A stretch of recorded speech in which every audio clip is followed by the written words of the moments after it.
What's up guys? If you read the title, I'm going to be talking about the iPhone 11 Pro versus the DJI Osmo Pocket. Now, you may be wondering why I'm comparing these. Overall, I was initially just going to compare the footage to see which one took better footage, the options that come with each camera, and let you decide which one you liked better. But what I've come to realize is I'm probably going to be selling my DJI Osmo Pocket. That comes to a surprise because they're such different cameras. Why would I do that?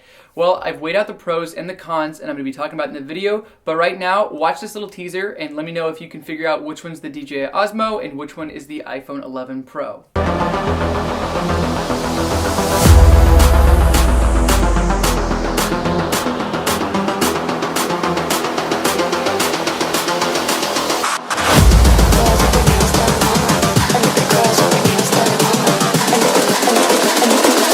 I think the girls with their nails done now.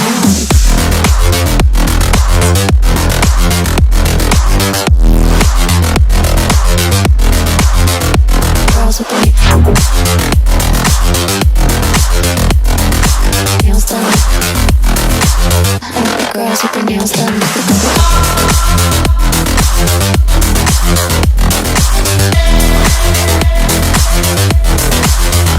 Girls with their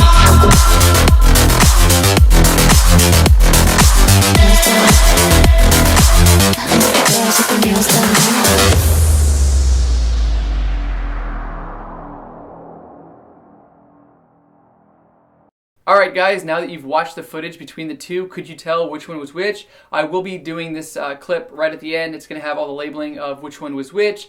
I really did notice before kind of giving it away that the dynamic range of the iPhone 11 was significantly better. I thought the colors were more natural and they were more prevalent. What I noticed in low light situations, there might be a little bit more noise in the iPhone 11, but the colors stay true, when the Osmo would actually overcompensate with ISO, which would wash out the image, and you don't have a lot of that dynamic range. Now, when talking about dynamic range, if you're not too familiar, it's basically how far off you can get between the highlights, the high spots of the really bright spots versus the low. And what happens is usually when you're doing one or the other one gets washed out, or you don't get the features of the shadows and vice versa. So in addition to that, you have multiple lenses. Now you have the wide angle, which is the standard lens on the iPhone, and then you also have the ultra wide and the telephoto. Now right off the bat, I think this is a huge difference between the DJI Osmo Pocket and the iPhone 11 Pro.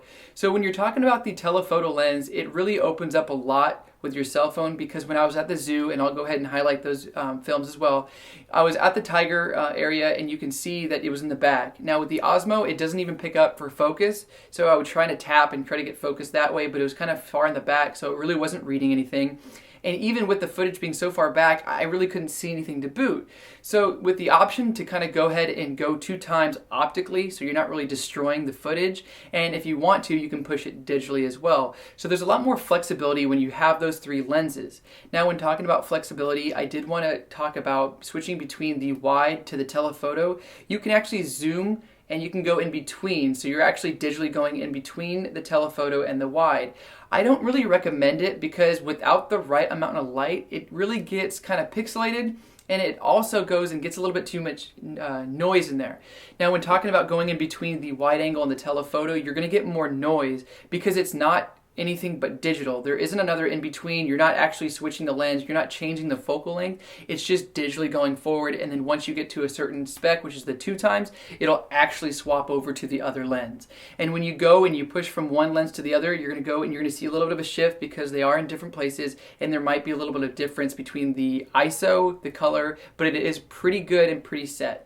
Now originally this video was actually not going to be talking about the replacing of the Osmo Pocket. I actually initially wanted to see the difference in the camera quality, the dynamic range, and kind of just testing what was good at what. And I came to find out that I'm most likely replacing my Osmo Pocket. Now, let's go ahead and take a look at one of my favorite devices over the past year. This is the Osmo Pocket. I think it's great because of the size. It's nice to have stabilized footage. You have a lot of features that you get usually in high-end sets, like kind of like you have the motion lapse, you have the tracking, so you get a lot of bang for your buck, especially when this came out. It was about $349. Now, as you can see, it's definitely grown into something else. I've got this really terrible, if you see these on Amazon, I highly recommend not getting this gimbal protector. Maybe get a different one that covers the screen too. It just moves around too much, comes undone, it doesn't work very well.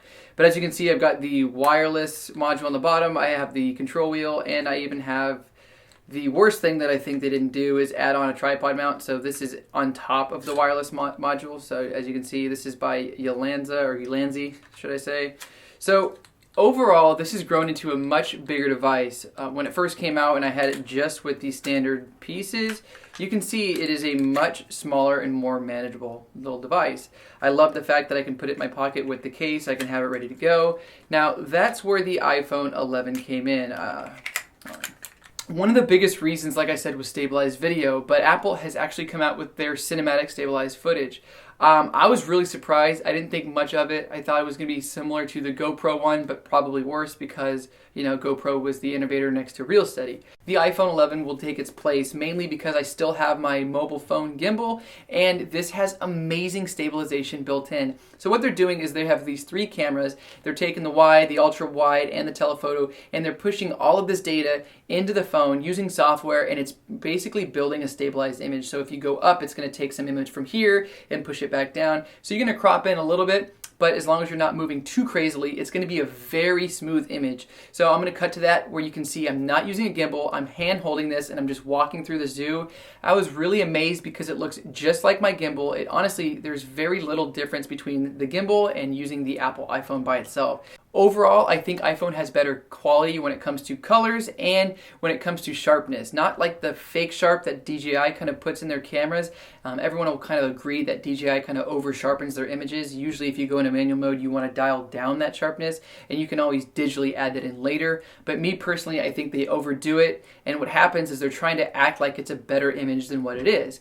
Now with the iPhone, I think it is just clear enough, just sharp enough. It looks really natural, and the quality overall and nailing focus, I think the focus is so much better on the iPhone. It is a much more intelligent camera than what you have on the Osmo. Now, speaking of intelligence, I did want to get to a pro with the Osmo, is you have a lot of options when it comes to manual. You can go into pro mode, you can go ahead and get that cinematic, I think it's D-Cine-like, it's a flat profile, so you can color grade later, you can have more dynamic range, you can get a little bit more flexibility. In addition, you have manual modes. You can change your 4K 24, 4K 60, which you can do in iPhone, but you can't go into the ISO. You can't go into all these little things like shutter speed that I love to get into, because sometimes you need to go into those for the certain kind of shooting that you're doing. So sometimes you're outdoors, you need a little bit of dial back and you don't have an ND filter. But overall, I love that you can have those manual modes, and I really hate that iPhone calls it a pro camera pro, but there isn't a pro camera user that's going to say I'm only shooting in auto. It just doesn't work that way. All right, so let's talk about tracking between the 2 cameras. Now, you do have tracking ability with the Osmo innately. The gimbal can move and do everything autonomously as long as you pick your target.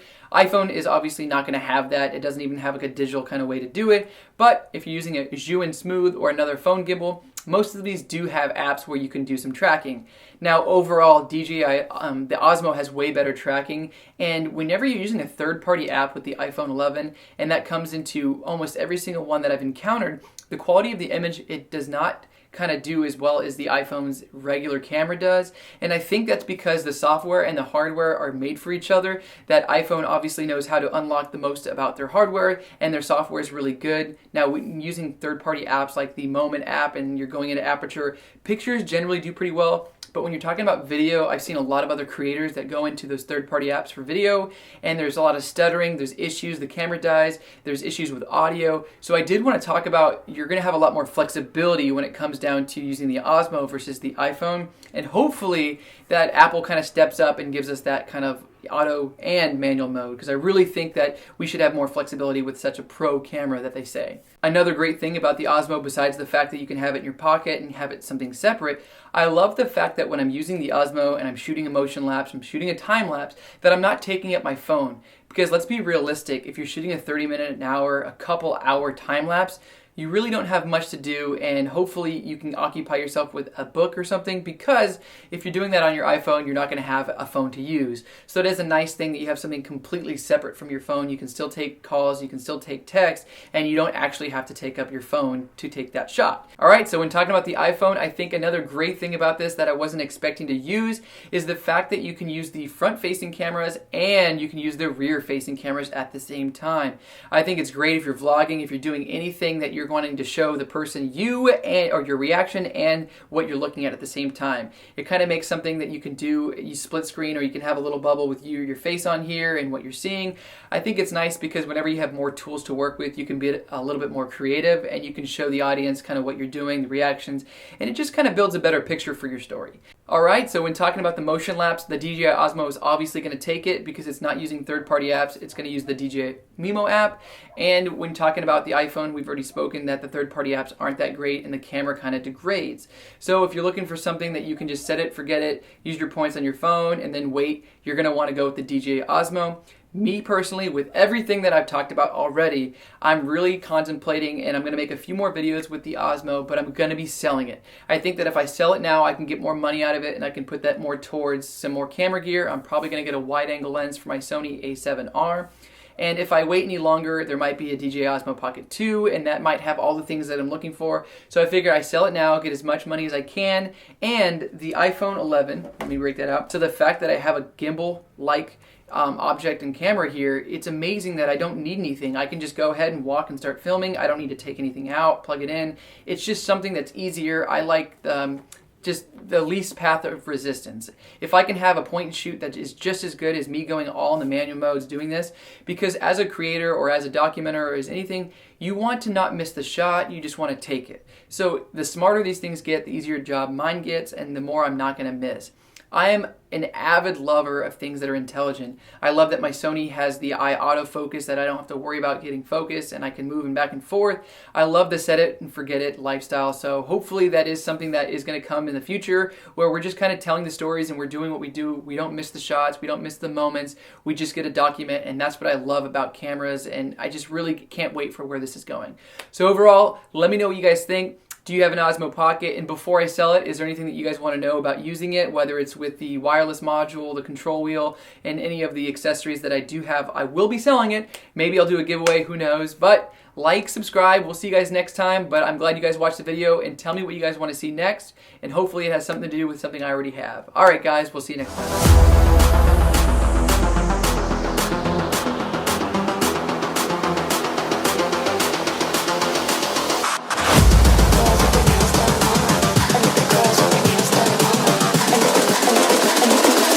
I think the girls with their nails done now.